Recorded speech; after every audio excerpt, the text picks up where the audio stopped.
3장 15절 한 절만 읽겠습니다.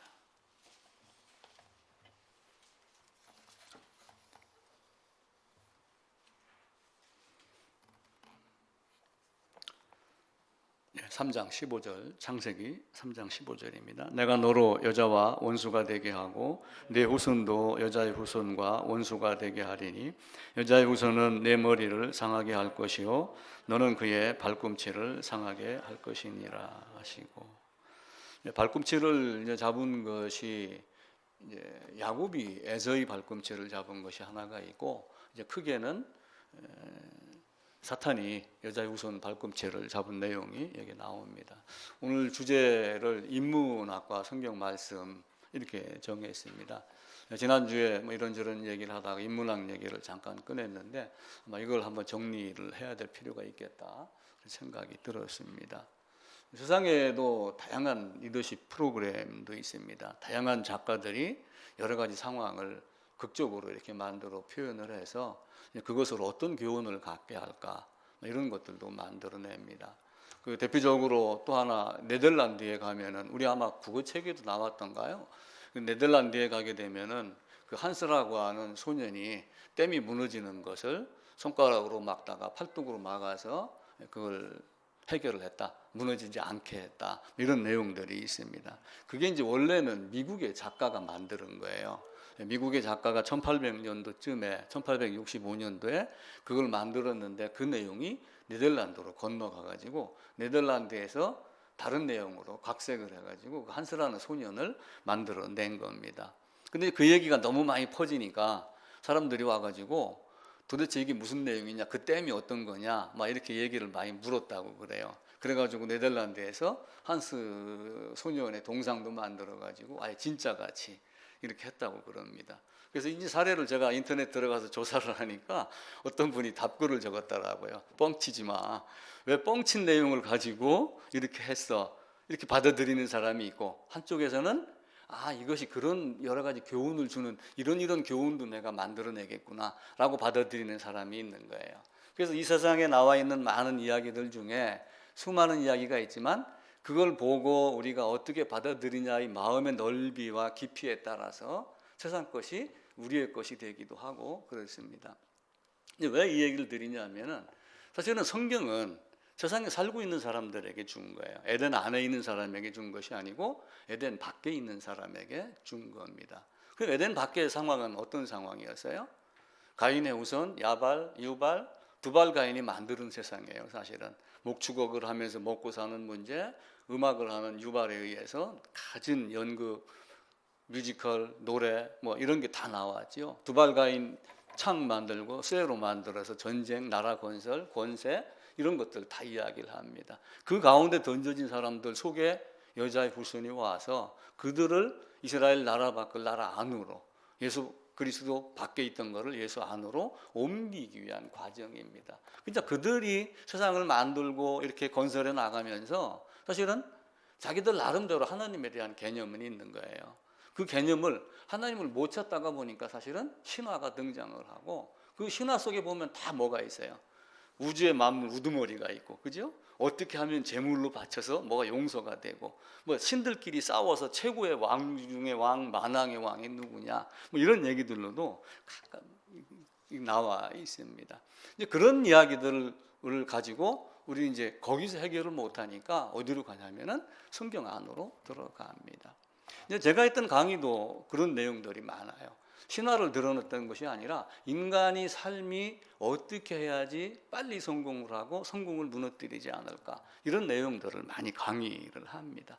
어떻게 하면 내 욕구를 빨리 충족시키고 남들보다 더 빨리, 그러면서 어떻게 하면 남하고 같이 어울려 갖고 시너지를 내며 함께 어깨동무하며 나갈 수 있을까. 뭐 기업 있는 사람들은 그런 걸 많이 생각을 하죠. 직원들끼리 분열되는 걸 또 싫어하잖아요. 힘을 합쳐갖고 아이디어, 생산력 이런 걸 해가지고 회사를 살리려면 어떻게 해야 될 건가. 직원들끼리 갈등이 있었을 때는 갈등 관리를 어떻게 할까. 뭐 이런저런 이야기를 많이 합니다. 이제 그러면서 그들이 주장하는 것 중에 뭐가 있냐면은 인간이 갖고 있는 강점에 대한 이야기를 해요. 그러니까 인간이 갖고 있는 재주가 많이 있어요. 제가 여러 재주가 있다고 가정을 해보세요. 그 중에 가장 강한 장점을 살려야지 내가 승리할 수 있다. 이렇게 가르쳐요. 그건 당연한 겁니다. 내가 잘하는 걸 해야지 못하는 걸 해갖고 될 건 아니잖아요. 그죠? 그래서 강점 이쪽에다가 보통 한 7, 80%를 이렇게 두고 그래요. 한 70% 정도. 그 다음에 여기도 어떤 배움이라고 하는 것이 있죠. 여기도 뭐 한 20%를 둔다든지 한 25%를 둔다든지 이렇게 둡니다. 그러면 이제 약점이라는 것이 또 하나 나와요. 약점. 나에게도 이런 약점이 있어. 한 5% 정도. 작은 것이 있습니다. 나는 글을 잘 쓰는데 어디 가서 발표를 하려면 막 두근두근 거려서 못 하겠어. 그럼 너는 글 쓰는데 매진하면 되잖아. 이렇게 하고 그래요.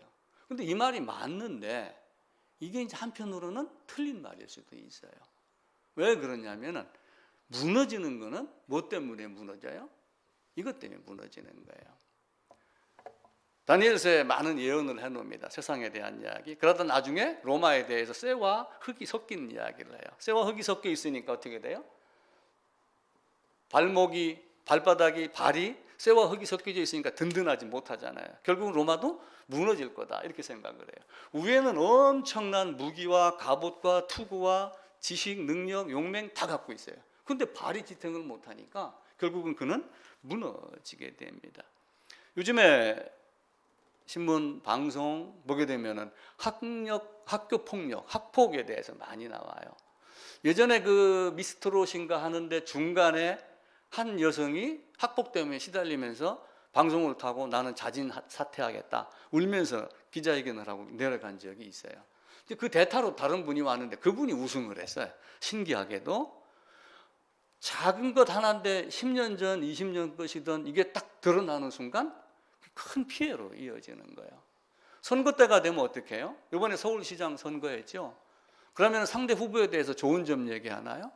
마주 볼 때는 좋은 점을 이야기를 하고 뭐 힘써 싸우자, 정정당당하게 싸우자 이렇게 하지만 딱 돌아서서 마이크를 잡으면 저놈은 나쁜 놈, 뭐 훔친 놈, 뭐 거짓한 놈 이렇게 해가지고 요 약점 공격하는데 모든 역량을 다 쏟아붓습니다. 그래서 넘어뜨리는 거예요. 이 약점이라고 하는 것을 신화에서는 아킬레스라고 하는 게 나와요. 아킬레스. 고대 그리스 신화에 아킬레우스라고 하는 한 왕자가 있어요. 이 아킬레우스가 태어났는데 예를 들어서 어떤 연못에 어떤 강물에 몸을 담궜다가 나오면은 거기는 화살도 못 들어요. 그런 신화가 몇 군데 있습니다. 어떤 연못에 들어갔다 나오면은 여기가 무쇠 몸이 돼요. 그런데 거기를 들어가는 중간에 자기도 모르게 낙엽이 하나 딱 떨어져 갖고 등 뒤에 딱 붙었는데 그걸 모르고 들어갔다가 나왔어요.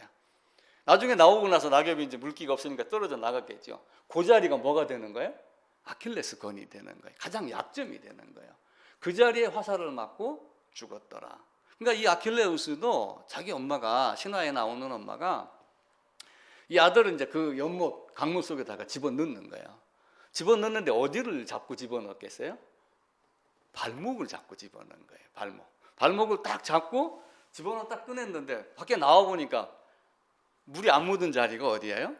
발목이에요. 그게 아킬레스다 해가지고 사람이 다리가 이렇게 있으면은 요 뒤로 이렇게 들어가 있는 여기 끊어지면 어떻게 돼요? 야곱이 에서를 잡아갖고 씨름판에서도 마찬가지잖아요. 탁 걸고 넘어집니다. 그러면 그냥 넘어져요. 아주 그 장사들이 장작 넘어가듯이 푹 넘어지고 그래요. 가장 약점이에요. 이 아킬레우스도 전쟁에 나갔다가 트로이 전쟁인가 어디에 나갔다가 화살이 여기를 맞았어요.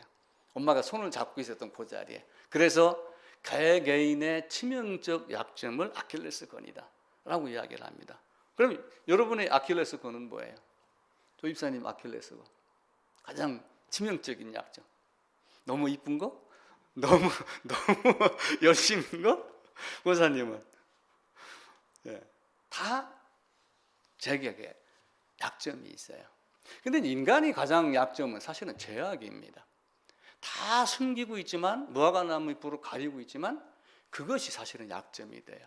네가 어디 있느냐라고 이렇게 얘기를 했었을 때 그가 숨을 수밖에 없는 약점은 죄의 하나님께 반역하고 도전하고 했던 것. 그런데 그것을 무화과나무 잎으로 가려가지고 숨기려고 했는데 숨길 수 없는 것. 그게 그에게는 약점이 됩니다.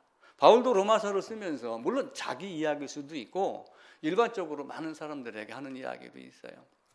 로마서 1장에 보게 되면은 이런 말씀이 있어요. 240쪽이네요. 제가 읽을게요. 또한 그들이 마음에 하나님 두기를 싫어하며 하나님께서 그들을 상실한 마음대로 내버리두사 합당하지 못한 일을 하게 하셨으니 1장 29절부터입니다. 곧 모든 불의, 추악, 탐욕, 악의, 시기, 살인, 분쟁, 사기, 악독, 수근수근, 비방, 미워, 능욕, 교만, 자랑, 악, 부모거역, 우매, 배약 뭐 이런 많은 것들을 이야기를 해요. 사실 바울도 나는 죄인 중에 괴수다라고 하며 자기가 율법의 의로는 흠이 없다라고 여겼는데 하나님 앞에 서는 순간 내가 갖고 있는 가장 큰 아킬레스건 치명적인 약점은 들여다보니까 하나님 앞에서 죄를 지은 것 아담이 후손이더라 라고 하는 것을 깨닫는 겁니다. 지난주에 제가 어떤 얘기를 잠깐 드렸어요. 어떤 도시 이야기를 드렸잖아요. 그 도스토옙스키를 하면서 이런 도시가 있는데 여기에 막 빌딩도 있고 아름다운 나무에 아름다운 열매도 있고 다 있습니다. 여기 사는 사람들은 맨날 웃고 살아요. 이게 행복이야. 이렇게 하고 삽니다. 그런데 한 가지 조건이 있었다고 그랬죠. 조건이 뭐예요? 요 안에다 땅굴을 파고 10m, 20m 지하에다가 뭘 묻어놓냐면 어린아이를 묻어놓고 밥도 주지 않고 소문시게 해줬겠죠. 애는 여기서 다 이렇게 웅크리고 있는 거예요. 근데 여기 있는 사람들은 하하호호 웃으면서 즐겁게 살아요. 이게 뭘 얘기할까? 저는 내 마음 안에 숨겨놓은 어떤 것, 토설하지 못한 것, 이걸로 봤어요. 그러니까 젊은 친구들이 이 마을로 살러 들어왔다가 이 모습을 보고 이 사람들에게 실망해서 청년들이 떠났더라라고 하는 그 청년은 다른 마음을 가진 사람이 표현으로 청년으로 했을 것이다. 저는 이제 그런 생각을 하게 된 거죠. 인문학이라고 하는 것이 사실은 그런 역할을 하는 겁니다. 세상은 이와 같이 드러내지 않은 자기만의 오물이 다 있습니다. 정화조 청소하듯이 다 빼내야지 되는데 그게 안 돼요. 또 정화조 청소를 했다 손치더라도 계속해서 변을 보기 때문에 수시로 빼내야지 됩니다. 그게 우리의 삶이 성화의 과정이 그런 거예요. 그게 점진적인 성화다라고 이렇게 이야기를 하죠. 그런데 그걸 이루기 위해서 누가 오셨어요? 우리 주님이 오셨습니다. 사람이 한 사람이 들어오면 그 사람이 모든 것이 들어온 것이다 이렇게 말을 해요. 예를 들어서 사위가 내 집에 들어왔고 며느리가 들어왔고 내 딸이 며느리로 갔고 이렇게 해서 한 사람이 건너가면은 그 사람이 모든 것이 다 그리 건너가고 들어오는 것이다 이렇게 말을 해요. 그럼 예수님이 들어오셨다라고 하면 하나님의 모든 것이 나에게 온 거예요. 하나님의 모든 것이 세상에 와서 하나님의 모든 것을 나에게 주시기 위해서요. 온 몸에 하나님의 진노를 받고 그 진노를 받아서 죽임을 당하고 이기고 살아나셨어요. 그걸 제자들은 믿었고 그렇지만 실제 물리적으로 부활이 돼서 사라진 거는 알았지만 영적 마음 안에서 깨닫는 데는 꽤 시간이 많이 걸렸죠. 그런데 아리마대 사람 요셉은 부활을 알고 자기 새 무덤에다가 예수님을 묻었습니다. 저는 그것을 무덤을 빌려줬다 이렇게 해석을 했습니다. 하나님은 이 땅에 오셔서 왜 죄인이 죽어야지 되고 너희가 죽어야 되는데 왜 내가 와야 되고 내가 왜 죽어야 되고 어떻게 용서를 해놨고 라고 하는 용서의 근거와 결과와 방법과 이런 모든 것을 다 가르쳐주고 이루어놓고 믿어달라. 제발 믿어라. 이렇게 요구를 하는 거예요. 그런데 사람들이 믿어요? 잘 안 믿잖아요. 왜냐하면 자기 생각이 강하기 때문에 그래요. 이 무도는 어떤 것 때문에 얄팍하게 그건 아니고 내가 지금까지 살아온 경험에 의해서는 그건 아니고 그렇게 하며 하나님을 못 찾은 사람들이 만들어내는 게 우상이고 또 한편으로는 신화이기도 합니다. 하나님은 하나님 앞에 나오기 위해서는 바리새인과 재물 많은 청정과 같은 것이 아니라 세리와 같이 멀리 있어서라도 나는 죄인입니다. 이 말 한마디 하는 것을 우리 주님은 원한 거예요. 그렇게 되기 위해서는 어떻게 돼야지 돼요? 삭개오 세리장 같이 주님 앞에 나아가기를 주저하지 않아야지 돼요. 사람이 많이 있어서 복잡해서 못 뚫고 들어가니까 나무 위에도 올라가서 주님을 보고자 하였더라. 근데 주님을 그게 단순히 보고자라고 하는 게 아니에요. 세밀히 살펴보려고 했던 거예요. 주님이 어떤 분인가. 이미 익히 들어서 알고 있어요. 마지막 일주일 남겨놓고 여리고를 지나서 어디로 가요? 새 예루살렘으로 가는 거예요. 일주일 후에는 돌아가셨잖아요. 3년 동안 그분의 모든 과정을 다 알고 배우면서 그에게 예루살렘 올라가시기 전에 내가 3일 후에 죽고 살아나겠다라는 걸 그도 알겠죠. 들었으니까. 소문은 다 퍼졌겠잖아요. 발 없는 말이 천리 간다는 말도 있듯이 제자들이 그거 들은 거 자기들끼리만 조용하고 숨겨놓겠어요? 우리 주님, 내가 모시고 있는 이 주님은 이렇게 되실 분이야. 그런데 실제 제자들은 그걸 깨닫지 못했었고 나중에 갈릴리로 가서 그리고 40일 가르침을 받으면서 사람이 변화하기 시작을 했습니다. 그러니까 이걸 꺼내놓지 않으면은 우리가 그게 안 돼요. 이걸 꺼내놓아야지 씻을 수 있습니다. 우리는 주머니는 뒤집어서 털잖아요. 자루 더러우면 뒤집어서 털고 닦습니다. 우리 마음도 뒤집어서 털어야지 돼요. 방 청소는 하면서 마음 청소는 잘 안 하려고 그래요. 밥그릇은 닦으면서 자기 마음 그릇은 잘 안 닦으려고 합니다. 믿음은, 그래서 믿음은 뭐예요? 우리 주님이 어떤 일을 하셨는가, 이걸 온전히 깨닫는 게 믿음입니다. 교회당에 등록하고 어쩌다가 세례받고 믿습니다, 믿기로 작정했습니다, 이것이 믿음이 아니라 그분이 오셔서 나에게 하신 일이 나에게 다 이루어진 것을 올바로 아는 것, 그래서 거듭난 것, 사실은 이게 믿음이 출발이 돼요. 그게 믿음이 출발이 안 된 아볼로 같은 사람은 성경에 능통하고 성경으로 예수를 자세히 가르치나 요한이 세례만 알 뿐이더라라고 하는 그 아볼로는 성경을 자세히 알았지만 사실은 믿음이 없던 자입니다. 브리스길라의 눈에, 천막 깁는 눈, 그 여인의 눈에 그게 보였을 정도이니까 제대로 성경을 알면 그게 보이겠어요, 안 보이겠어요? 우리는 그것을 보고 내가 어떤 위치에 있는가, 내가 죄악을 없애기 위해서 죄악을 죽음에 내어주고 죄인이 반드시 죽어야 되는 그 죽음을 죽음에 내어주는, 그런데 대신이라고 하는 용서의 방법을 하나님이 채택을 하셨잖아요. 하나님이 계획을 하셨잖아요. 하나님이 모든 사람이 구원받으며 진리 이르기를 원한다라고 하지만 결국은 모든 사람이 구원받나요? 그렇지 않잖아요. 따라다녔지만 유다 같은 사람도 있죠. 결국은 선택의 교리는 두 가지로 나뉘어요. 하나님이 선택한 것이 있고 또 한편으로는 내가 선택을 해서 내가 선택을 하지 않아서 나는 그 선택하지 않음으로 믿지 아니함으로 그 원인과 결과가 누구로 말미암아요? 하나님이 아니라 나로 말미암아 지옥을 가는 거예요. 그 선택과 예정의 의미를 우리가 잘 깨달으면은 하나님 앞에서 내가 무엇을 고백할 건가라고 하는 거예요. 지난주에 변을 보다 이렇게 이야기를 했어요. 왕이 똥을 누면은 찍어가지고 맛도 보고 냄새도 맡으면서 병이 뭐다 이걸 알아낸다고 그랬죠. CT 엑스레이 나오기 전에 지금 한의원 가면 어떻게 해요? 손에 맥을 짚지요. 저도 이제 한의사한테 조금 배웠어요. 배웠는데 맥 짚는 거는 못 하겠더라고요. 근데 그 사람들은 맥을 보고, 허준의 그 드라마를 보면은 직접 잡기도 하고, 옛날에 진짜 명의는 실을 이렇게 손목에다 매가지고 그 진동을 가지고 안다고 그렇게 이야기를 하죠. 그런데 지금 어떻게 됐어요? CT, MRI, 엑스레이 다 드러납니다. 우리가 숨기고 있지만 하나님 앞에 가면은 이게 다 드러나요, 안 드러나요? 다 드러납니다. 벌거벗은 것 같이 드러나고 관절, 골수 쪼개기까지 해갖고 완전하게 모든 것 다 드러난다, 이렇게 이야기를 하고 있습니다. 왜냐하면은 하나님은 우리 마음을 살피기 때문에 그래요. 하나님은 우리의 마음을 살피고, 사람은 외모를 보지만 하나님은 마음을 살핀다, 이렇게 이야기를 하고 그러죠. 근데 그 마음이 어떻게 됐어요? 아담의 범죄로 밖에 나와서 가인으로, 아벨로 시작을 했지만 첫 살인자 가인이 있었고 셋으로 나가는 후예가 있고 또 가인의 후예가 나와 있어요. 그런데 결국은 창세기 1, 2, 3, 4, 5장을 거치면서 6장에 딱 들어가게 되면은 어려서부터 악하고 마음에 생각하는 계획이 모든 것이 다 악하고, 그렇게 나와도 결국은 다 악한 존재로 이 세상이 덮여져 있는 거예요. 그러면서 그들이 나중엔 뭘 만들어요?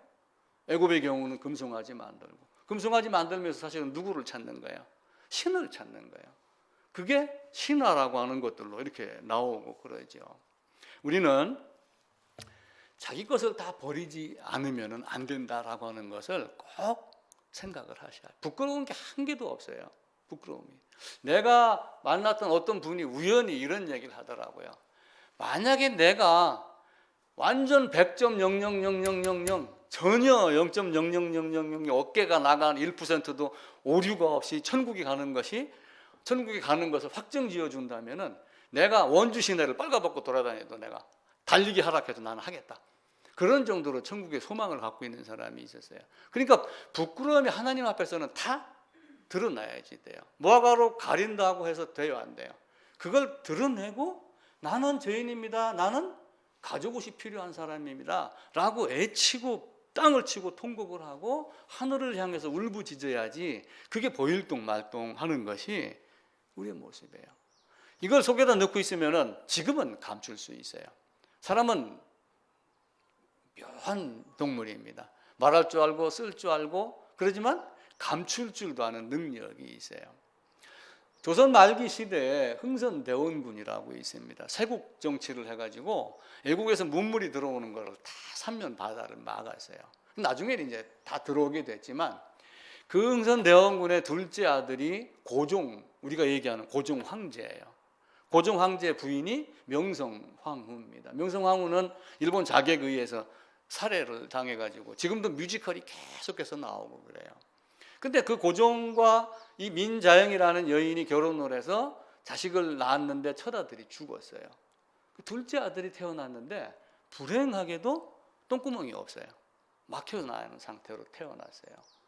그래서 어떻게 해야 돼요? 똥을 못 누니까 뭘 째야죠. 쉽게 얘기하면은 송곳을 뭐 달고서 하든 어떻게 하든. 근데 귀한 옥체에다가 칼을 대겠습니까? 안 되죠.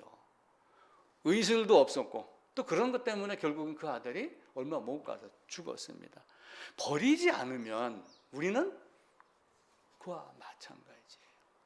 물론 육신의 똥은 그렇게 버려요. 근데 중요한 거는 이 마음의 생각이 마음속에 감추어진 똥입니다. 이걸 토설하지 아니하고 사람들은 믿습니다. 이렇게 하고 나가요. 그러니까 신앙이란 이름 아래 종교로 되어 있는 것들이 너무 많습니다. 이걸 토해내고 하나님 앞에 가려면은 죄악이라고 하는 담을 없애야지 돼요. 이사야서 59장에 가면은 동에서 서가 제일 멀다 이렇게 물리적인 걸음으로 이야기. 자, 여기가 이제 동쪽입니다. 서쪽입니다. 이게 지구본이라고 가정을 해보세요. 서쪽을 향해서 계속 뜁니다. 가면 갈수록 어디예요? 가면 갈수록 계속 동서가 됩니다. 끝이 없습니다.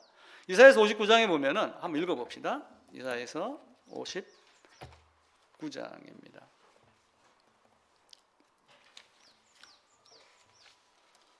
네, 1040쪽이네요.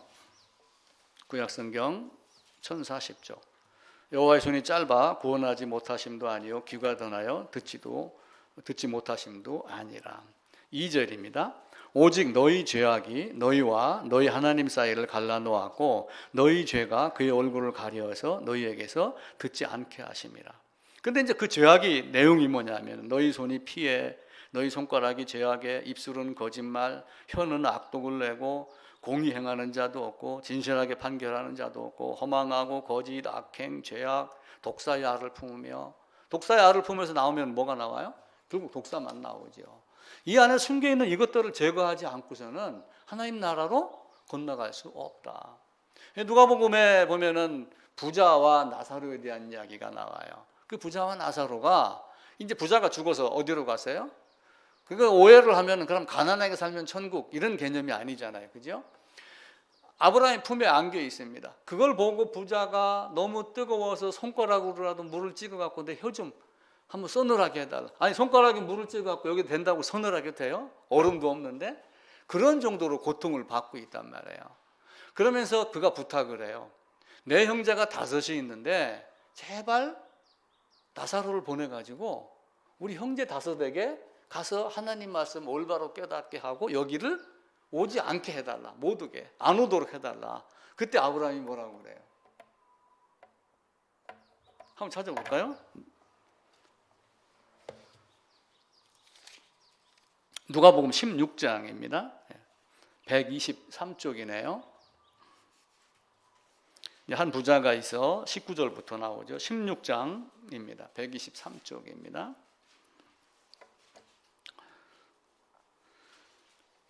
죄악의 담이 가로막혀 오고 가도 못합니다. 이사야서 59장에는. 누가복음 16장에서는 26절에서 그뿐 아니라 너희와 우리 사이에 큰 구렁텅이가 놓여 있어서 여기서 너희에게 건너가고자 하되 갈 수 없고 거기서 우리에게 건너올 수도 없게 하였다. 그러면 나사로를 우리 아버지 집 보내서 내 형제 5을 이 고통받는 곳에 오지 않게 하세요. 가서 제발 좀 복음 좀 전하게 해주세요. 그렇게 얘기를 했는데 아브라함이 그래 나사로 보낼게 이렇게 했어요? 안 했어요. 뭐라고 얘기했을까요? 29절 같이 한번 읽읍시다. 31절까지.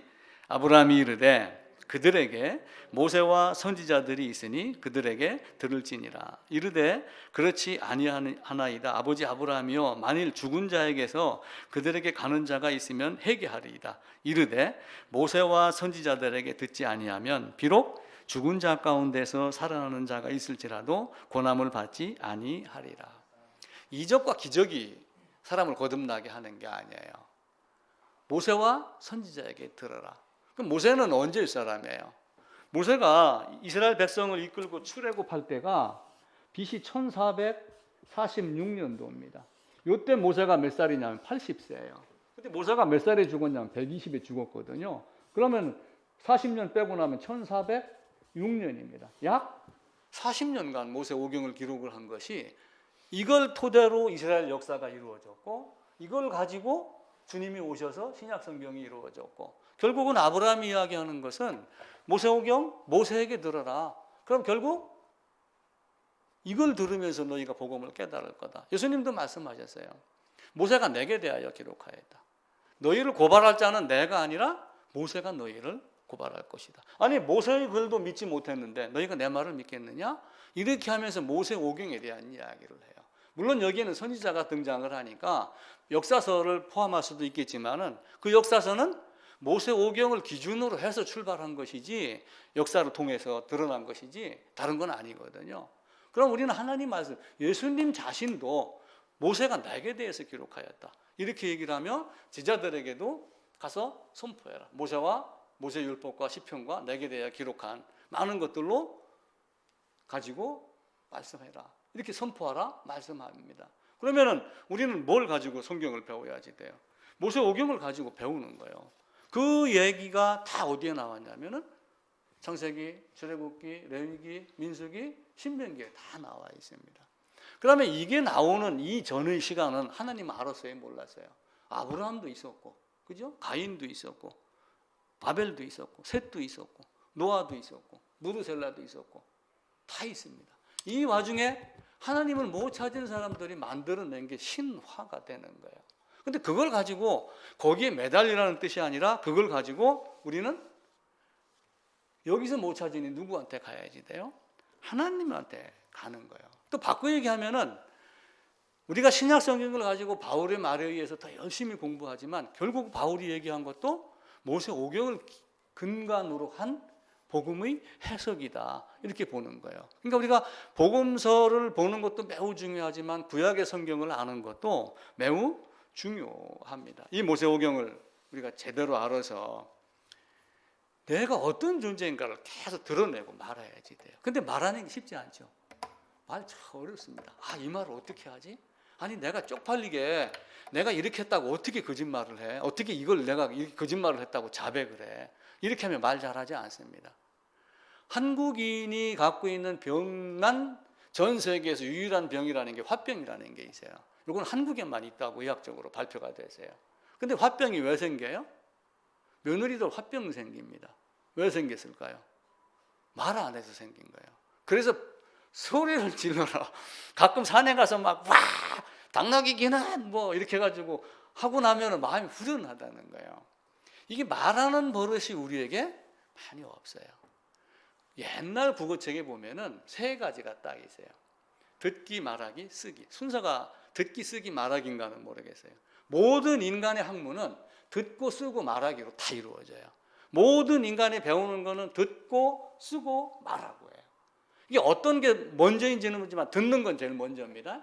쓰고 말하기가 왜 써요? 들은 걸 정리를 해야죠. 정리한 걸 말할 줄 알아야죠. 한국인 잘 말 안 합니다. 근데 외국에 나가서 사는 한국인들 보면은 그 외국인 흉내 내며 어깨 들썩이며 아주 그 웃으면서 제스처 써가면서 말을 잘해요. 근데 왜 여기 오면 잘 말을 잘 안 하죠? 본성이 그런가 봐요. 2010년도에 서울에서 무슨 세계 무슨 대회를 했어요. 그때 오바마 대통령이 왔습니다. 오바마 대통령이 와가지고 이제 축하 메시지도 하고 연설도 했겠죠. 연설 끝나고 오바마가 왔으니까 기자가 전 세계에서 기자가 오고 한국인 기자도 거기 딱 앉아 있는 거예요.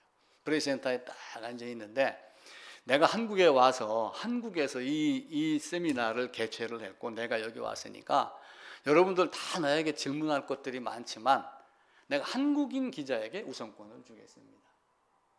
한국인 기자 질문하세요.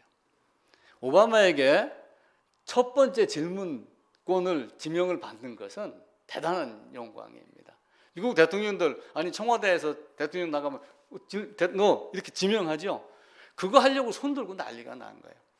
근데 아무도 대답을 안 했어요. 없어요? 없어요? 몇 번을 물었어요. 그때 중국 기자가 벌떡 일어나가지고 내가 대신 물으면 안 됩니까? 이렇게 했어요. 그러니까 오바마가 뭐라 했냐면은 나는 한국인 기자에게 물으라고 그랬지 당신한테 얘기한 게 아니다. 앉아라. 근데 이 중국 기자가 앉으면서 안 앉고 지지 않으면서 오바마에게 그러면 내가 한국 기자에게 내가 대신 질문해도 되냐고 물어보겠다. 괜찮냐? 이렇게 대답을 물어본 거예요. 그러니까 오바마가 또 거절을 했어요. 아니다. 나는 한국 사람에게 요구를 했다. 그래 놓고 기자단을 쳐다보면서 한국 사람 없어요? 아니 아무도 없어요? 없어요? 아무도 없어요? 이걸 3번인가 4번을 반복을 해요. 끝내 한국 기자가 손도 안 들고 일어나지도 않았어요. 통역이 있습니다. 한국말로 물어봐도 됐어요. 아무도 말 안 했어요. 그리고 나중에는 중국 기자에게 질문이 넘어갔어요. 이걸 이제 어떤 교육 프로그램에서 그 동영상을 가지고 여러 사람들과 같이 보는 거야. 안타까운 걸. 왜 우리는 말을 하지 않을까요? 왜 하나님 앞에서 우리는 왜 자기 이야기를 하지 않을까요? 쑥스러운가요? 왜 병원 가서는 배째라 해놓고 딱 알몸으로 들어가서 수술을 받으면서 왜 성경 앞에서는 하나님 앞에서는 자기 속내를 드러나지 않을까요? 우리는 세상을 보면서 성경을 배우는 거예요. 지난주에 제가 인문학에 대한 이야기를 했어요. 우리가 인문학 그러면은 특별히 성경하고 성경의 말씀하고 또 그 완전하게 대척점에 있는 것을 인문학이라고 이야기를 하지는 않아요. 인문학을 우리가 일반적으로 문사철 이렇게 이야기를 합니다. 문사철. 이건 철학이에요. 이거는 역사입니다. 이거는 문학입니다. 이 문사철을 가지고 인간사를 다 배우는 거예요. 문학을 통해서 우리가 감정도 배우고 감사도 배우고 예절도 배우고 역사를 통해서 세상도 배우고 다 많이 배웁니다. 이걸 안 하는 사람들이 없잖아요. 초등학교 들어가서 도덕 시간에 뭘 배우는 거예요? 옛날 어느 사람이 얘기하기를 뭐 이러는 거. 그죠? 이순신 장군이 나라를 위해서 충성, 절제 이런 거 다 배웁니다. 자연 시간을 통해 가지고 자연을 배우면서 이 자연이 그럼 어떻게 나왔지? 엉뚱한 놈은 그걸 갖다가 진화론으로 뻗쳐나가지만 그게 아닌 걸 아는 사람은 그걸 어디 가서 찾아요? 결론은 성경으로 돌아갑니다. 우리는 이걸 가지고 성경을 찾는 거예요. 근데 지금 교계 안에서도 인문학과 성경을 놓고 지금 싸웁니다. 교회 안에는 인문학이 들어오면 안 된다. 자기도 학교 가서 역사 배우고 다 배웠어요. 문학도 배웠습니다. 그림도 그렸습니다. 미술도 했습니다.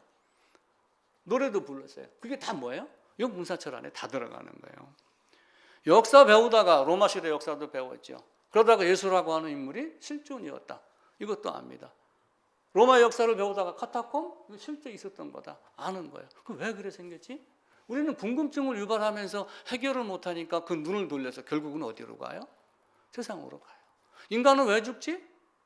노래가 나옵니다. 최희준 씨가 인생은 나그네 길 빈손으로 왔다 빈손으로 간다. 그럼 빈손으로 왔다 빈손으로 간다 그러니까 한쪽에서는 공수래 공수거야 라고 해놓고 산속에서 도 닦으면 돼 이렇게 하는 사람이 있지만 우리는 어떻게 해요? 그럼 그걸 어디서 해결하지? 주님 한 분밖에 없어. 그걸 가지고 방향을 돌려서 가는 거예요. 자연 시간에 과학 시간에 지구가 떠 있습니다. 물의 순환작용도 배웁니다. 물의 순환작용이 욥기서에 나와요. 우주선이 딱 발사가 돼가지고 공중에 올라가서 지구를 찍으니까 지구가 지금 여기서도 그렇지만은 우리가 살고 있는 걸 우리 눈으로 못 보는데 공중에 올라가서 대기권 위에 벗어나서 찍어보니까 지구가 동그랗고 지구가 공중에 떠 있어요. 지구가 어떻게 떠 있지? 만유 인력이다 뭐 여러 가지 이야기를 합니다. 근데 욥기서에 가게 되면은 하나님이 허공에 매달았다 이렇게 기록을 해요. 세상이 할 수 없는 것들을 세상을 통해서 배우면서 할 수 없는 것을 뭘 보고 배우냐면은 성경으로 우리를 이끌고 들어가는 겁니다. 만약에 이 인문학을 부정을 한다면은 욥기서, 잠언, 전도서도 보면 안 돼요. 왜? 다 사람 사이에서 살면서 나오는 지혜로 나오는 거거든요. 욥기서에 보면은 욥을 향해서 반론을 제기했던 세 친구가 하는 이야기도 옳은 얘기가 많이 있어요. 그럼 대표적으로 내 시작은 미약하였으나 그 왜 식당 가고 개업하면 그건 다 걸어놔요. 그 사실은 비꼬는 말이거든요. 근데 그 말 속에도 나름대로는 의미가 있고 진리가 있으니까 그걸 갖는 거예요. 그런데 내 시작은 미약하였으나 나중엔 창대하리라 라고 하는 창대를 어디로 가야 찾아요? 하나님 앞에 가면 찾을 수 있는 방법이 없어요. 그래서 세상의 모든 학문, 과학 이것이 우리를 어디로 보내냐면은 성경 앞으로 이끌고 갑니다. 자, 자연을 봅니다. 꽃 피잖아요. 그죠? 죽은 나무에 꽃 피나요? 그렇지 않아요. 살아 있어야지 됩니다. 지금 잠시 절망하고 죽은 것 같이 보이나 때가 되고 물이 공급이 되면은 다시 하나님 말씀이 공급이 되면 잎사귀가 파랗게 나옵니다. 성화도 그런 과정을 거치면서 가는 거예요. 나비, 곤충, 특히 벌 없으면 사과 농사 져요, 못 져요? 사과 농사 못 집니다. 그게 벌이 부족하니까 농부가 직접 붓을 들고 지금 수분 수정하러 다니고 그러는 거예요. 만약에 벌이 많이 없어졌다, 개체가 나비가 없어졌다 그러면은 과학자들의 말에 의하면 견과류 과일의 수확이 5분의 1 정도가 줄어든답니다. 그럼 난리가 나는 거죠. 그런데 1793년도니까 지금부터 230여 년 전 이야기예요. 독일의 어떤 그 아마추어 식물학자가 꽃의 구조와 수정에 대해서 새로운 비밀이다라고 책을 만들어냈는데 꽃 안에 암수술과 수수술이 있는데 이 수술이 만나야지 과일을 맺는다, 열매를 맺는다 이렇게 발표를 했어요. 그러면 하나님 어떤 방법으로 했어요? 바람을 세게 불어서 나뭇가지를 흔들어 갖고 또 벌을 보내고 곤충을 보내고 나비를 보내고 이런 방법을 쓴 거예요. 그런데 이때 1700년도 1800년도 초반에는 어떤 생각을 했냐면은 이거는 꽃이 피고 지는 것은 신의 섭리에 따라서 신이 알아서 조정하는 것이지 인간이 개입할 수 없는 것이다 이렇게 생각을 했어요. 왜냐하면 유럽이나 이런 데는 이미 하나님에 대한 사상이 너무 가득했기 때문에 당연히 그렇게 생각을 했겠죠. 근데 이 사람이 어떤 얘기를 했냐면은 꽃이 암술과 수술이 만나는 것을 둘이 성관계를 한다 이렇게 표현을 한 거예요. 그런데 그 성관계를 돕는 게 곤충이다. 아니 이 꽃이 신의 섭리에 의해서 움직여 갖고 사과가 열리고 꽃이 피고 열매를 맺고 하는 것을 그 기능을 곤충한테 맡긴다고 사람들이 이제 뒤집어진 거예요. 아니 이렇게 성스러운 의식을 어떻게 성의식이라고 표현을 했고 이걸 곤충에게 맡긴다? 곤충이 그 더러운 곤충의 도움을 받아 이걸 받아들이지 못한 거예요. 근데 그게 70년이 지나서 많은 사람들에게 다시 재연구가 돼가지고 맞다 이렇게 확정이 됐어요.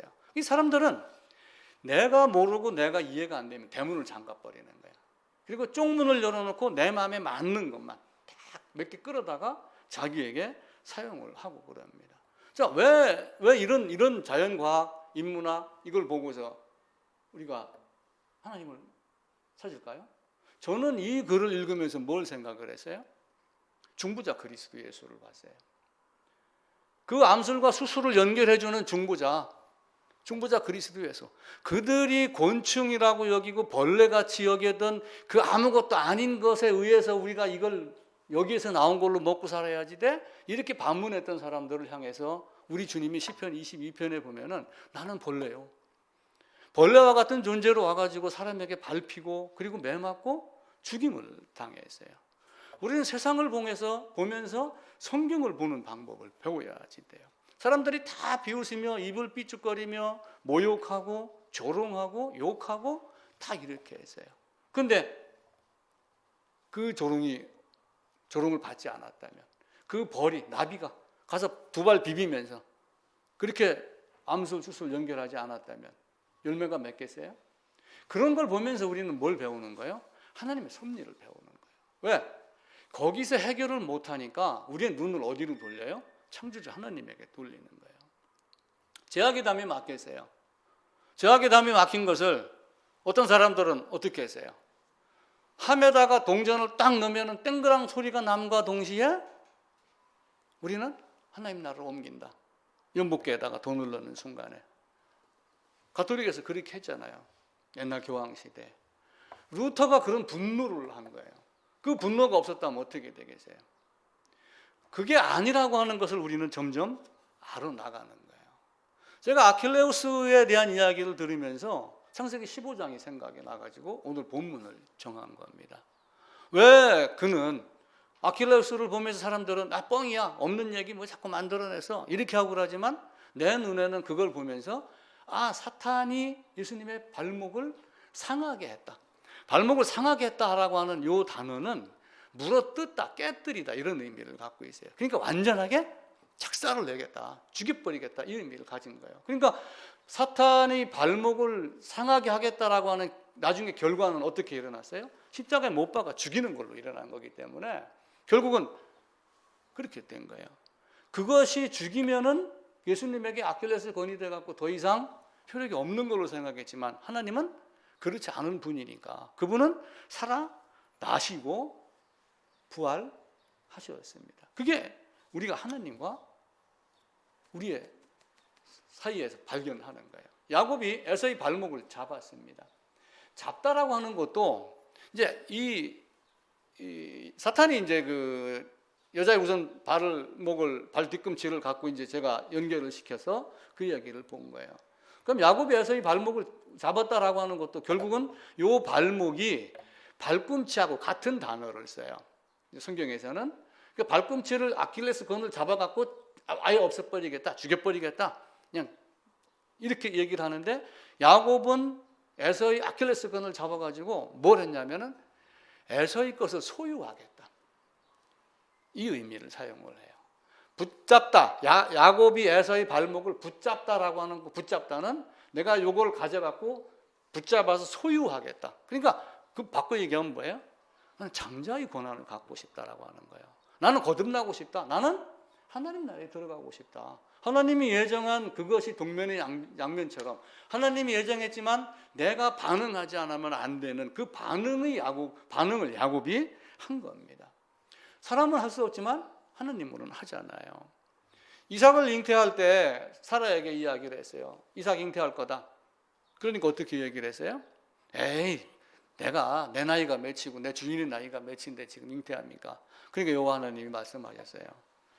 여호와께서 능하지 못한 일이 있겠느냐. 이 이야기가 누가복음에 가면은 마리아에게 등장을 해요. 내가 어떻게 성령 잉태? 이거 무슨 말씀이요? 그러니까 네가 알고 있는 그 엘리사벳도 늙어서 잉태했다. 이 이야기를 해요. 이미 이제 그 잉태 못할 경수가 끊어지고 막 이런 걸 알겠죠. 그러면서 여호와께서 능치 못할 일이 있겠느냐? 이걸 이야기를 하고 마리아는 그걸 받아들이죠. 세상을 이렇게 만들겠다라고 했었을 때 사람이 눈에는 그렇지 않지만은 내 눈에는 그게 어찌 기이하겠느냐.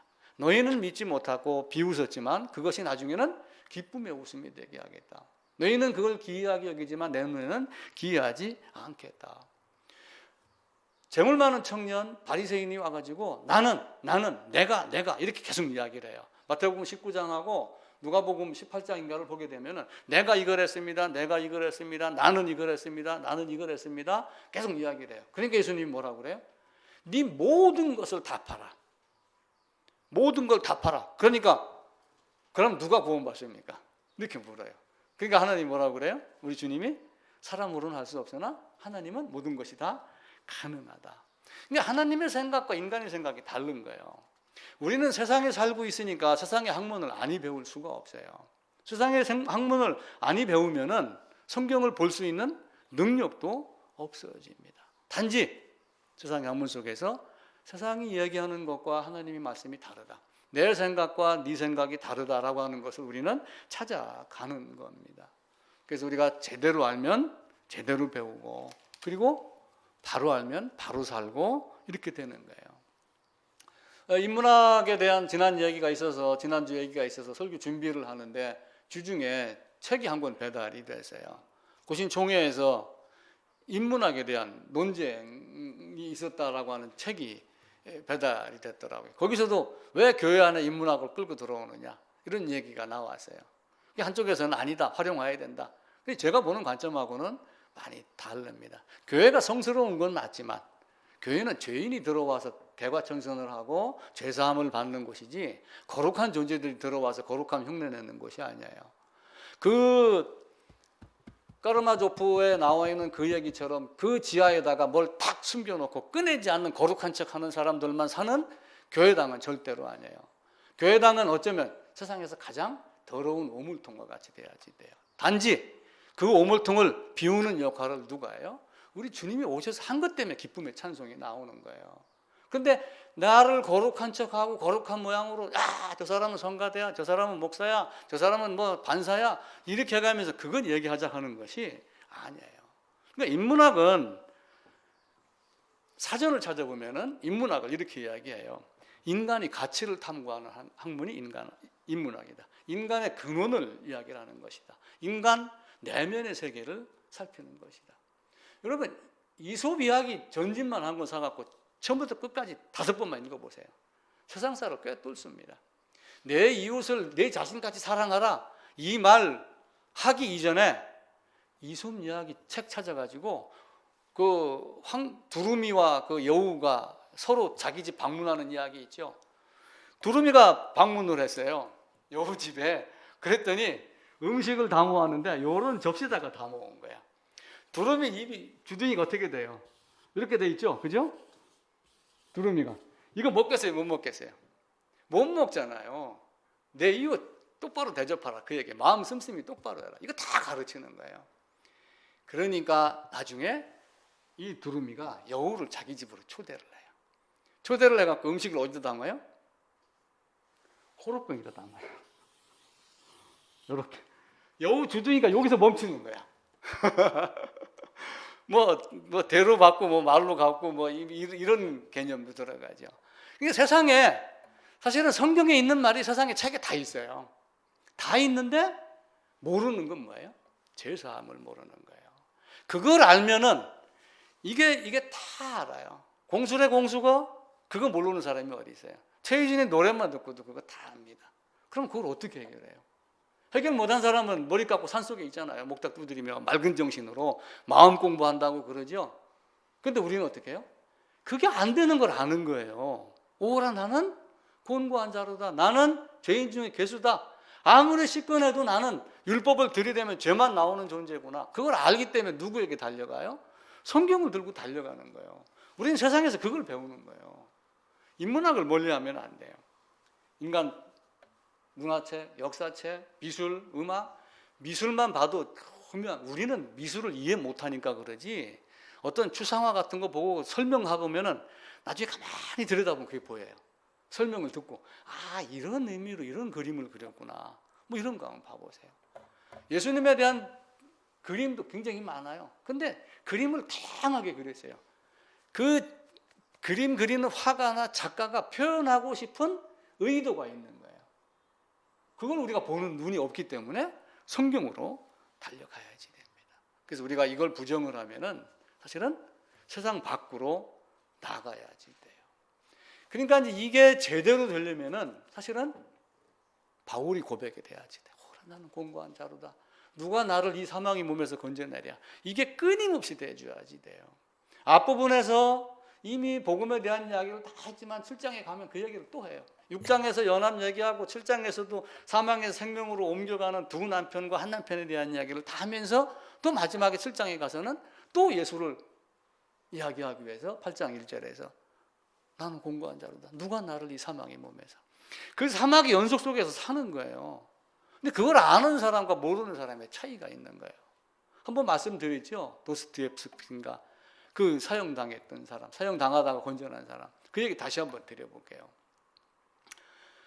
소련에서 1849년도에요. 한 20명 청년이 잡혀갔습니다. 그러니까 예를 들면 우리 유신 정부 할 때 뭐 프린트물 해갖고 막 돌렸던 이런 거 있잖아요. 뭐 박정희 물러나야 된다 이런 거 했듯이 그런 운동을 하다가 반체제 운동에 걸려갖고 잡혔어요. 그러다가 사형장으로 끌려갔어요. 근데 사형장에 딱 끌려갔는데 이게 또 이 심리전이에요. 이제 이 사람 왕은 심리전을 펼쳤고 이 사람은 그걸 몰랐던 거예요. 사형장에 끌려가서 말뚝에다가 이 친구를 이제 딱 묶어놓은 거예요. 이렇게 손 뒤로 해가지고 여기서 이제 총 이렇게 딱 있습니다. 총이 딱 나가면 어떻게 돼요? 심장 겨누면 죽지요. 자, 묶어놓고 지금부터 5분간 시간 주겠다. 지나온 네 인생을 한번 생각해봐라. 5분 뒤에는 총알이 날라오면 그냥 그대로 심장 파열이고 두개골 파열이고 죽습니다. 이 친구가 5분 동안 생각을 한 거예요. 내가 어떻게 살았는가. 그 시베리아 벌판 땅 자체가 얼음덩어리인 거기에서 냉기가 올라오는데 냉기가 느껴지지 않았다. 본인은 그렇게 이야기를 해요. 5분 동안 자기 삶, 친구한테, 부모한테. 근데 1분 지났다, 2분 지났다. 앞으로 2분 팍 그러니까 막 속이 뒤집혀지는 거예요. 눈물밖에 안 나오더라. 자, 여러분에게 이 5분의 시간이 주어졌어요. 지금. 제일 나이 많으신 권사님. 앞으로 5분 후에 죽습니다. 뭘 제일 하고 싶어요? 참 애매모호하죠. 그런데 자, 2분 끝. 이제 5분 끝입니다. 2분 시간 남았다 알려주고 2분이 딱 끝났습니다. 여기다 얘기를 해요. 자, 군인들 집행. 하고 총알 탁 장전합니다. 저그덕. 방아쇠 당기면 끝입니다. 그때 이쪽에서 멈추시오 하고 온 거예요. 멈추시오. 대신 4년 동안 시베리아 그 허벌판 감옥으로 유배 보내라. 근데 이 왕이 이 반체제 운동하는 친구들에게 정신 차리라고 다시는 도전하지 못하게 하려고 이걸 만드는 거예요. 아담이 범죄도 참 묘합니다. 신학자들끼리도 싸웁니다. 그럼 하나님이 범죄하게 했단 말이야. 뭐 이런 거 갖고 막 계속 싸우고 그래요. 근데 우리가 그걸 잘 이해를 하셔야지 돼요. 그 얘기 수십 번, 수백 번 드렸습니다. 감옥에 가세요. 발에는 5kg짜리 쇳덩어리를 차고 다녔어요. 항상 4년간. 근데 감옥에 갈 때 20명 부인들이 뭘 준비를 했냐면 신약 성경을 준비를 했어요. 거기는 연필도 없고 아무것도 없어요. 그냥 지금 감옥에도 가면 샤프 같은 거 안 보내주잖아요. 찌르잖아요. 그죠? 칼 안 들어 보내잖아요. 신약 성경만 계속 본 거예요. 4년간. 그러면서 거기서 내가 허송세월을 살았구나. 쓰잘데없는 일에 내가 전념을 했구나. 진짜 내가 누구인가를 발견하고 막 해야 되는데 이렇게 으쌰으쌰하고 뭐 대항하고 이렇게 하는 것이 내 임무인 줄 알았다. 뭐 이런 여러 가지 후회가 지냈겠죠. 그러면서 지난 날을 이렇게 살게 해준 것이 모든 인생은 신의 선물이다. 그리고 나를 죽지 않게 하고 살아나게 한 것, 그것도 하나님이 나에게 무엇인가를 이루기 위한 하나의 목적이 있을 것이다. 이런 생각을 한 거예요. 그러면서 이 사람은 계속해서 쓰지 못하게 하고 그러니까 거기서 수많은 걸 생각을 해갖고 머릿속에다 다 기억을 한 거예요. 지금 휴대폰 모르면 검색하지요. 저도 이런 거 자료 검색하려면 해요. 컴퓨터를 활용을 합니다. 그럼 옛날에는 어떻게 했어요? 이걸 갖다 놓고 메모 딱 요약해놓고 머릿속에다 기억을 해요. 영어 단어 어떤 때는 암기할 필요가 외국 여행 가도 단어 찾아갖고 급하게 하면 되고. 컴퓨터가 그런 역할을 해요. 사람을 죽이는 거예요. 근데 이 친구는 그렇게 안 하고 계속 머리다가 암기를 하고 그렇게 하면 살아냈어요. 그리고 나중에 죽기 전에 그 신약 성경을 와이프한테 주면서 딱 책을 펴줬어요. 여기를 읽어달라. 그게 마태복음 3장 2절입니다. 회개하라, 천국이 가까웠느니라. 그렇게 하고 그는 죽었다고 그럽니다. 그래서 그는 감옥에서 나와가지고 살면서 나의 인생은 5분 간격으로 주어지는 연장되는 5분의 연속 시간이다. 이 생각을 한 거예요. 5분 뒤에 죽습니다. 근데 5분 뒤에 또 5분 주어져. 그러면 이 5분을 어떻게 살 건가? 거기 매달리는 거예요. 여러분에게, 전도사님에게 5분 아니야, 5개월만 줄게. 5개월 뒤에 죽어, 반드시. 하나님의 뜻이야. 어떻게 사시겠어요? 그걸 알고 그대로 살아라. 그렇게 이야기를 하는 거예요. 엊그제 우리 채아가 왔다 갔어요. 그랬더니 뭐 손으로 뭘 하더라고요. 난 수화를 배우는 줄 알았어. 그랬더니 뭐 주도적인 삶을 살아라. 뭐 이걸 제가 강의했던 그 내용을 초등학교 2학년인데 가르치더라니까요. 그러면서 두 번째가 뭐냐면은 끝을 생각하고 시작하라. 그 얘기예요. 그러면서 손가락을 가리키면서 끝을 생각하고 시작하라. 우리의 끝은 어디예요? 우리는 인문학 강의를 통해서, 리더십 강의를 통해서 사람들에게 그걸 가르쳤어요. 그러니까 교회당 안 다니는 친구들도 제 강의를 듣고 쉬는 시간에 와가지고 교수님 교회 다녀요? 저한테 그렇게 물어봐요. 왜냐면 인생이 뻔한 거잖아요. 우리는 세상을 통해서 그걸 배우는 거예요. 이 사람은 그걸 통해서 배우고 나중에 뭘 하나 더 기록을 하냐면은 죽음의 집이라고 하는 책을 기록을 해요. 죽음의 집에 있었던 일을 기록했다. 그 죽음의 집이 어디냐면은 여기서 살아나가지고 다시 여기에 감옥에 가 있었던 4년간의 기간을 기록을 한 거예요. 원주교도소 담장이 높습니다. 밖에 봐요, 안 봐요? 못 보죠. 그럼 쉽게 볼 수 있는 건 어디예요? 하늘만 보는 거예요. 이 친구는 그걸 보기 시작을 한 거예요. 여기 이거 말고 다른 세계가 있을 것이다. 근데 참 기특한 거는 사람과 사람을 보면서 저 사람 속에 있는 알맹이를 보는 방법을, 보는 눈을 가진 거야. 눈을 딱 보면서 저 속에 뭐가 있구나. 그런데 그 속이나 내 속이나 그 알맹이는 똑같이 추접하더라. 그걸 본 거야. 그러면서 나는 세상을, 사람의 마음속을 깊이 보는 방법을 배웠다. 그렇게 얘기하며 죽음의 집에 대한 기록을 했다고 그래요. 그러면서 나는 그렇게 하기 위해서 갑옷과 같이 옷을 10겹, 20겹 껴입고 했던 이것을 하나하나 목욕탕 가서 옷을 벗듯이 다 뺏겨내고, 나를 홀라당 뺏겨내고 내 안의 걸 보기 시작을 했다. 그래서 그가 러시아의 대문호가 된 거예요. 우리의 삶도 세상을 보면서 그걸 배워야지 돼요. 성경을 보면서 뭘 배우려고 그래요? 죄사함 거듭남 배우고, 그러면서 바울과 같이 계속해서 나는 이런 추악한 존재야, 죄인의 괴수야. 그러면서 주님을 계속 의지하지 않으면 나는 그냥 나락으로 떨어지는 존재야.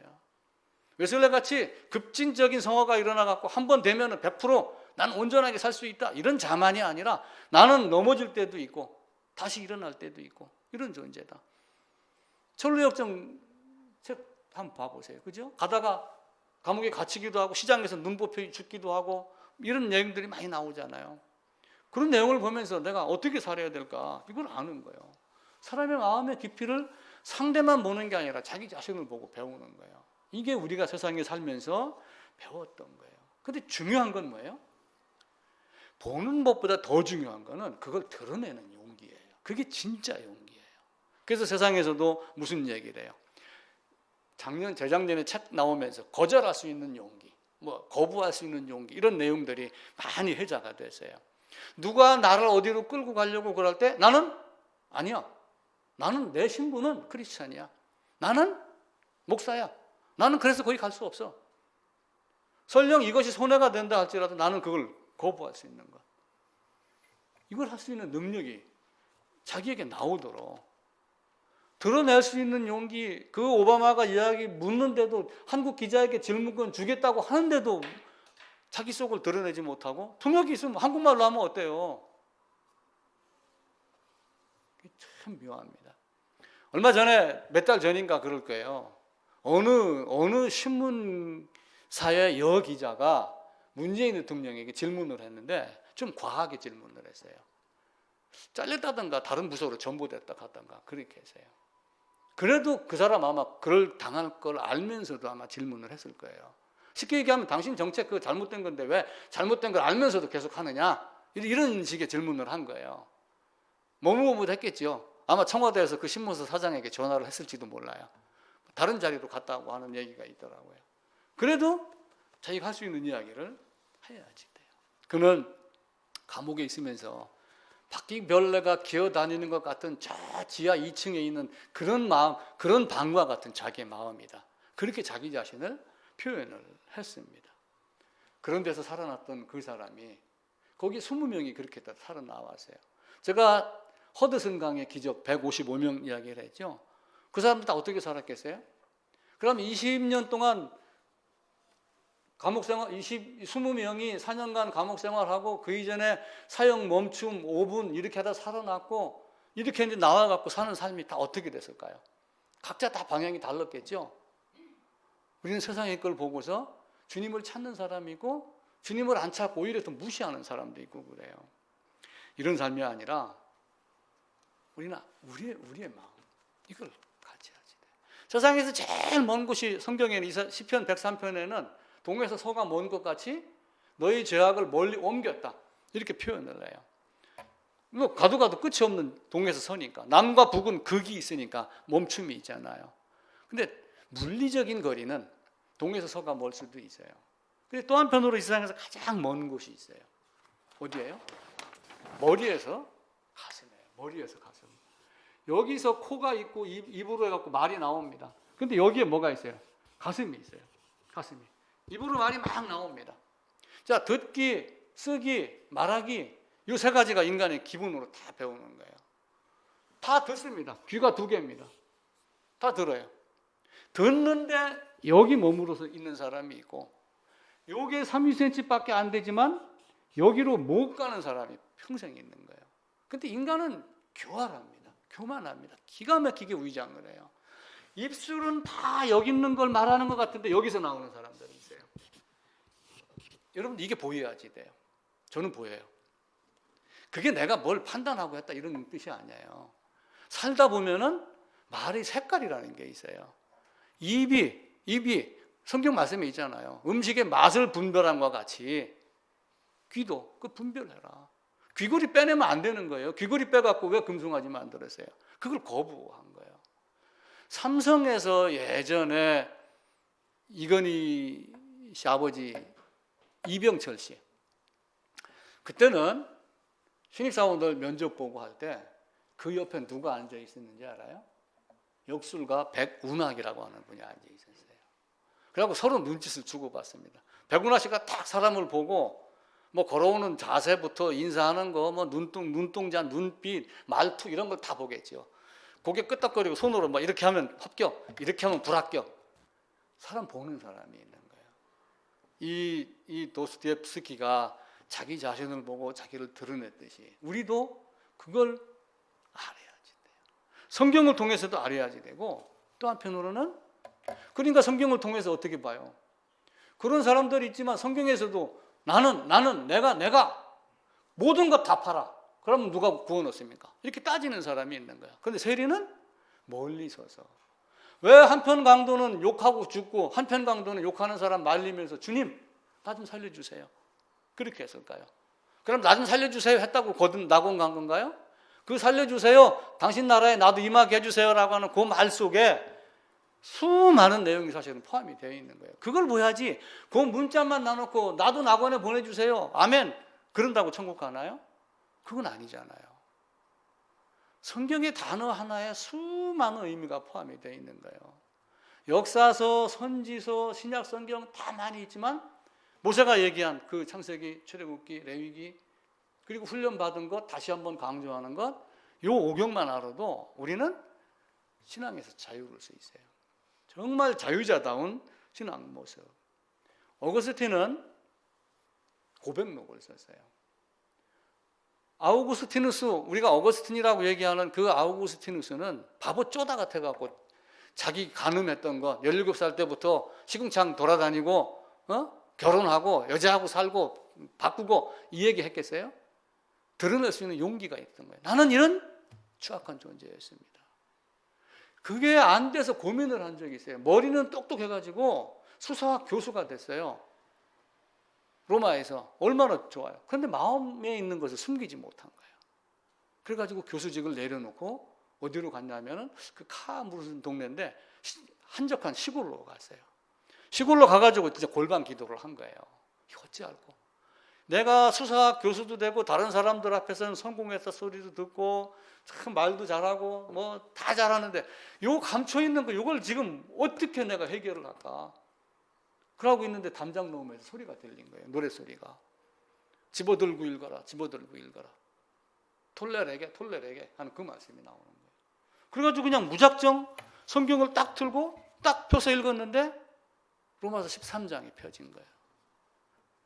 육신 정욕의 일을 도모하지 말고 술 취하지 말고 방탕하지 말고 제발 그리스도로 옷 입어라. 그 이야기를 거기서 탁 트이기 시작을 한 거예요. 그게 고백하는 것이 없었다면 그게 보였겠어요? 안 보였겠어요? 우리의 신앙은 철저하게 자기의 더러움을 고백해야 돼요. 저는 교회 다니면서 목회를 하면서 그렇게 안 하는 사람들도 많이 봐요. 그냥 앉아있다 가고 자기 얘기 안 하고. 우리는 이걸 하기 위해서 모이는 거예요, 사실은.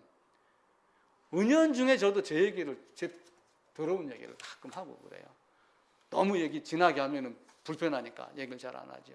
근데 그걸 하는 게 우리의 교제의 장소가 되는 겁니다. 그래서 아우구스티누스는 고백록을 썼어요. 어느 학자가 정리를 하기를 고백록을 썼는데 고백록은 아우구스티누스의 자기 인생을 통해서 세상 삶을 통해서 하느님 앞에 자기를 드러낸 거다. 자기의 수치, 자기를 발가벗긴 것이다. 대표적인 세 권을 썼어요. 고백록 하나, 그 다음에 사무엘체론을 썼어요. 이 세 권은 꼭 읽으세요. 고백록을 저도 몇 번 읽었어요. 사무엘체론은 아직 다 끝까지 못 봤어요. 근데 사무엘체론은 인간의 지성을 갖고 배운 거예요. 그 지성은 다 어디서 배운 거예요? 세상 고치면서 배운 지성으로 지정의 얘기를 드렸잖아요. 그리고 신국론을 썼어요. 그때 당시에 400년도에 아우구스티누스가 있을 때 로마가 화재가 또 일어났어요. 네로 시대처럼. 그때 당시에 그렇게 하면서 화재의 원인을 누구에게 돌렸냐면 그리스도인에게 돌렸어요. 그래가지고 신국론을 쓰면서 원래부터 계획은 하고 있었던 거야. 세상 나라는 망하고 영원히 망하지 않는 다른 나라가 있다. 하나님 나라다. 새 예루살렘이다. 근데 그게 계기가 돼가지고 얼른 집필하기 시작을 한 거예요. 그렇게 하면서 이교류들에게 하나님 나라가 있다. 크리스천들에게 힘내라. 이렇게 하며 고백록 고백하고 자기의 삶을 고백하고 삼위일체론을 쓰고 하나님 나라 신국론을 쓰면서 우리에게 큰 기둥이 되게 하셨습니다. 우리의 삶은 거짓이 있으면 안 돼요. 거짓이 있는 사람 또 한 사람이 대표가 누구냐면은 사무엘 상에 등장을 하는 사울 왕이에요. 사울 왕은 어떻게 했어요? 사울 왕은 베냐민 지파입니다. 그러면서 물어뜯는 일이에요. 다윗을 계속 물어뜯으며 다녔습니다. 발목을 잡듯이 그냥 죽이려고 애를 썼어요. 왜 그렇게 했을까요? 자기 이름 높이기 위해서. 돌아가셔갖고 사무엘상 15장 다 읽깁니다. 제가 내일 올릴게요. 사무엘상 15장을 보면은 사울이 아말렉을 진멸하라 이렇게 이야기를 해요. 아말렉을 진멸하라. 기억에서 지워버리라. 기억에서 지워버리라. 연필로 사랑은 연필로 쓰세요. 지울 수 있게 지우개로. 지우개로 지우면 남겨놓고 지워요? 편하게? 깨끗이 지우죠. 기억에서 지워버리라는 얘기 내가 기억 안 하겠다는 뜻이 아니라 아예 세상에서 아말렉이라는 존재 자체를 없애버려라. 하나님은 무자비하게 얘기를 하셔요. 그 아말렉이 누구일까요?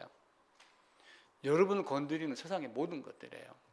여러분을 쓰러뜨리려고 하는 세상의 모든 잡생각이며 모든 학문이며 이런 것들이 다 아말렉이에요. 근데 사울이 왕이 되고 나서 첫 번째 받은 명령이 아말렉 진멸해라. 그러자 즉시 사울이 움직였어요. 군대를 모아가지고 쳤습니다. 왕 아각을 죽이라고 그랬어요. 근데 아각이 누구냐면 아말렉 후손인데, 아말렉 후손이 사실은 누구냐면은 에서의 손자 아말렉의 족보가 결국 아각까지 내려오는 거예요. 하만도 아마 그 종류입니다. 하만은 에스더 이스라엘 족속 죽이려고 그랬죠. 내가 보기에 좋은 건 살려두고, 내가 보기에 값어치 없는 건 버리고, 내가 보기에 좋다고 여기는 건 나는 이것도 했고 저것도 했고 다 했습니다 라고 하는 것으로 하나님 앞에 제사 드리려고 아각은 죽이지 않은 거예요. 왜 그렇게 했느냐? 나 이거 가지고 하나님 앞에, 그리고 끌고 와서 왕 아각을 내가 사로잡았노라, 그렇게 하려고 그런 거예요. 근데 하나님은 그걸 원했어요? 보는 즉시 죽이라 그렇게 한 거예요. 근데 나중에 그 아각을 누가 죽여요? 사무엘이 칼로 찍어 죽였더라. 성경은 그렇게 이야기를 해요. 우리의 삶도 그렇게 돼야지 돼요. 때로는 냉철해야지 됩니다. 기쁨의 웃음, 찬송, 찬양은 승리한 후에 하는 거예요. 감격의 찬양은 승리하기 전에 뭐 샴페인 미리 터뜨린다 이런 얘기 있잖아요. 그거 하면 안 돼요. 우리도 열심히 싸우고 그 피투성에 대한 몸을 가지고 새 예루살렘에 들어가서 그제서 찬양을 하는 거예요. 사울이 자기를 위하여 기념비 세우고, 사무엘이 막 혼냅니다. 혼내니까 뭐라고 그래요? 여기 백성도 있고 장로가 있는데 요 친구들 앞에서 나를 좀 혼내지 말고 나를 좀 높여주세요. 이렇게 하며 자기를 얄팍하게 관리했던 사람이에요. 하나님 앞에서 혼나면 어때요? 그죠? 서로 교제하면서 자기 걸 들어온 걸 내놓는데 좀 수치스러우면 어때요? 그건 당연히 그럴 수도 있죠. 오히려 그렇게 가지고 내 들어온 게 씻겨진다면 오히려 그걸 감사해야죠. 신앙이 좀 그래서 어렵습니다.